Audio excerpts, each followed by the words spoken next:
A menudo pensamos que las grandes tragedias de la vida se anuncian con trompetas, con el estruendo de un rayo que parte un árbol centenario o con el fragor de una batalla épica. Sin embargo, la realidad de las relaciones humanas es mucho más sutil y, por lo tanto, mucho más aterradora. La destrucción de 7 años de convivencia, de planes compartidos y de una complicidad que parecía blindada contra el tiempo, no ocurrió por una infidelidad estrepitosa ni por una traición financiera. Sucedió en un segundo, en el espacio que separa una inhalación de una carcajada, cuando decidí que la risa de un grupo de desconocidos valía más que la dignidad del hombre que amaba. Aquel momento de desmoronamiento no fue un estallido, sino un crujido seco, casi imperceptible para los demás, pero que en mi interior sonó como el colapso de una catedral. Fue el instante exacto en el que el hilo que nos mantenía unidos se tensó hasta romperse, dejando tras de sí un vacío que ninguna explicación posterior lograría llenar. Para entender la magnitud de lo que perdí, es necesario comprender quién era Mateo. Él nunca fue el tipo de hombre que buscaba el centro de atención. Su presencia era como una marea baja, constante, serena y profundamente necesaria. Mateo trabajaba como restaurador de relojes antiguos en un pequeño taller que olía a aceite de precisión y a tiempo detenido. Tenía unas manos que podían devolverle la vida a un mecanismo del siglo XVIII, pero que también sabían exactamente cómo calmar mi ansiedad con solo rozar mi hombro. Era un hombre de silencios habitados, de esos que prefieren observar los matices de una conversación antes de intervenir. En nuestra relación, él era el ancla y yo era la vela. Él proporcionaba la estabilidad mientras yo buscaba constantemente el viento de la novedad. Durante años su paciencia fue mi refugio. Nunca se quejó de mi necesidad de brillar en las reuniones sociales, de mi tendencia a exagerar anécdotas para arrancar una sonrisa. Él se limitaba a sonreír desde la periferia, orgulloso de mi energía, siendo el espectador más fiel de mi teatro personal. Todo cambió la noche del 30º cumpleaños de Clara, una de mis colegas de la agencia de publicidad. El evento se celebraba en una terraza de diseño en el centro de Madrid, un lugar donde las luces de neón se mezclaban con el humo de los cigarrillos electrónicos y las risas forzadas de personas que intentaban parecer más exitosas de lo que realmente eran. Yo estaba en mi elemento, moviéndome entre los grupos con una copa de vino en la mano, sintiendo esa embriaguez social que a veces me hacía perder la perspectiva. Mateo estaba allí, a mi lado, un poco incómodo por la superficialidad del ambiente, pero haciendo el esfuerzo por mí. Me seguía el ritmo, escuchando con cortesía historias que ya conocía y asintiendo ante personas que probablemente no volvería a ver. Él estaba allí por amor, simplemente por acompañarme en mi mundo. El desastre comenzó de la manera más inocente. Estábamos rodeados por un círculo de personas influyentes del sector, gente a la que yo quería impresionar. La conversación giró hacia las vulnerabilidades y los miedos irracionales. Alguien confesó su pánico a las palomas, otro su miedo a los espacios cerrados. En lugar de quedarme callada o compartir algo trivial, sentí el impulso eléctrico de decir algo grande, algo que me garantizara el protagonismo absoluto de la mesa.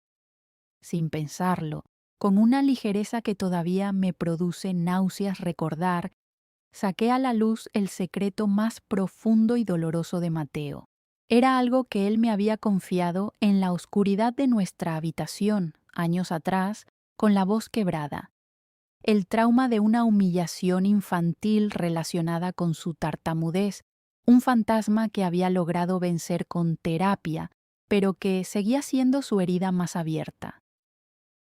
Lo conté como una anécdota cómica, imitando sus gestos de niño asustado, exagerando su lucha por pronunciar las palabras, convirtiendo su dolor en una caricatura para el deleite de extraños. La mesa estalló en carcajadas. Los invitados se reían, celebrando mi supuesta agudeza y sentido del humor. Pero en medio de ese estruendo, el silencio de Mateo fue ensordecedor.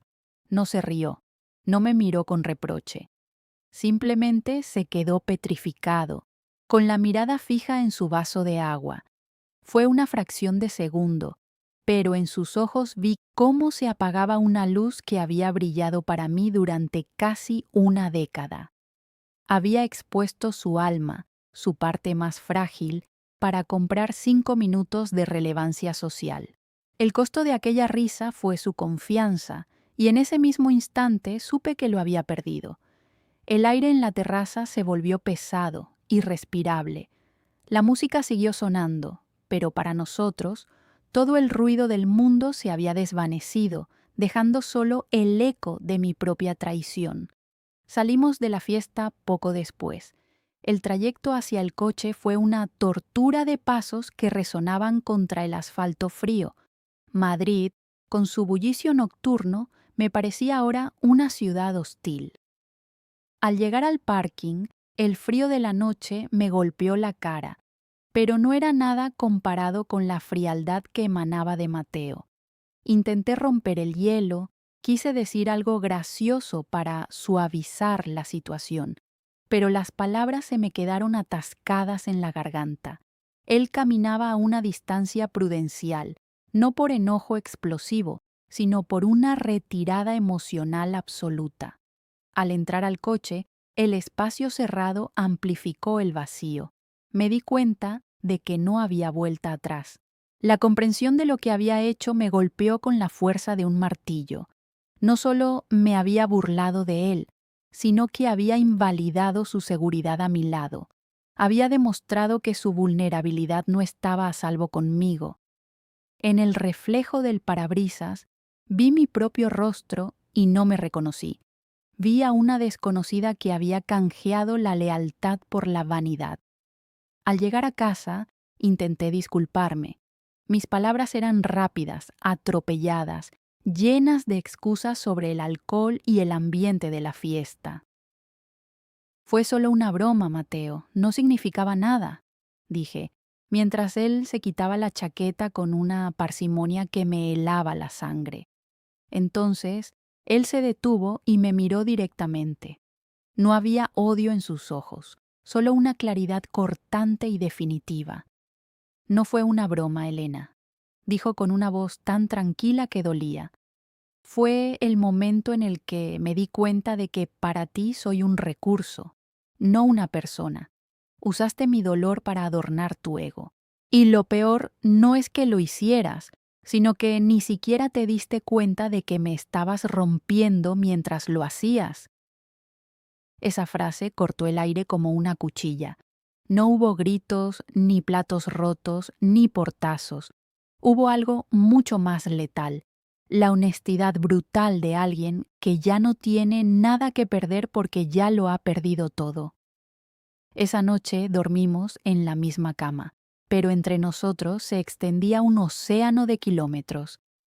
Las semanas siguientes fueron un simulacro de normalidad que se desmoronaba por los bordes. Intenté compensarlo con cenas, con regalos, con una atención desmedida, pero cada gesto mío se sentía falso ante la magnitud de mi error. Mateo seguía siendo amable, pero su amabilidad era la de un extraño educado. Ya no compartía conmigo sus pensamientos sobre el trabajo, ni sus sueños, ni sus dudas. El nosotros se había convertido en un tú y yo distantes. Finalmente, llegó el día en que nos citamos en una cafetería pequeña, lejos de nuestro barrio, para hablar de lo inevitable. El lugar era ruidoso, lleno de gente apresurada, un contraste irónico con la solemnidad de nuestro encuentro. Sobre la mesa, 2 cafés que se enfriaban sin que nadie los probara. Mateo me miró y, Con la misma calma que el primer día, me dijo que se marchaba. No era una decisión basada en el rencor, sino en la preservación propia. Ya no puedo ser yo mismo a tu lado, confesó, porque ahora sé que cualquier cosa que te confíe puede terminar siendo el remate de un chiste en tu próxima fiesta.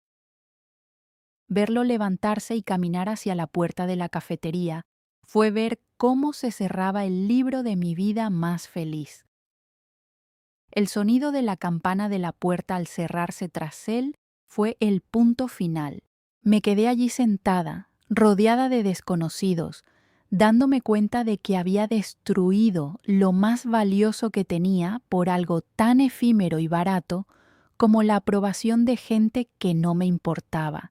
Me quedé con mi ingenio, con mi capacidad de hacer reír, pero me quedé sola. La soledad no era el problema era la conciencia de que la soledad era merecida. Había fallado en la regla fundamental del amor, proteger el corazón del otro por encima de cualquier otra cosa. El tiempo ha pasado desde aquella tarde en la cafetería, pero el eco de mi propia risa en la terraza sigue persiguiéndome en los momentos de silencio. He aprendido que las palabras no son solo sonidos, son ladrillos con los que construimos puentes o muros. Yo usé las mías como masa para derribar el puente que me unía a la mejor persona que he conocido. Hoy, cuando estoy en grupos sociales, suelo quedarme en silencio. He aprendido a observar, a valorar la privacidad ajena, a entender que la verdadera intimidad es un tesoro que se custodia bajo 7 llaves. He seguido adelante, pero el precio de esa lección ha sido altísimo. A veces, cuando paso por delante de una relojería, me detengo a mirar los mecanismos expuestos y pienso en Mateo, en sus manos hábiles y en su corazón paciente. Sé que él habrá encontrado a alguien que valore su silencio y respete su historia. Yo, por mi parte, sigo cargando con el peso de aquella risa costosa, comprendiendo finalmente que el humor sin empatía no es más que una forma elegante de crueldad, y que una sola frase puede ser suficiente para borrar una vida entera de amor. El precio de mi risa fue su ausencia, y es una deuda que terminaré de pagar mucho después de que los recuerdos de aquella noche se hayan desvanecido.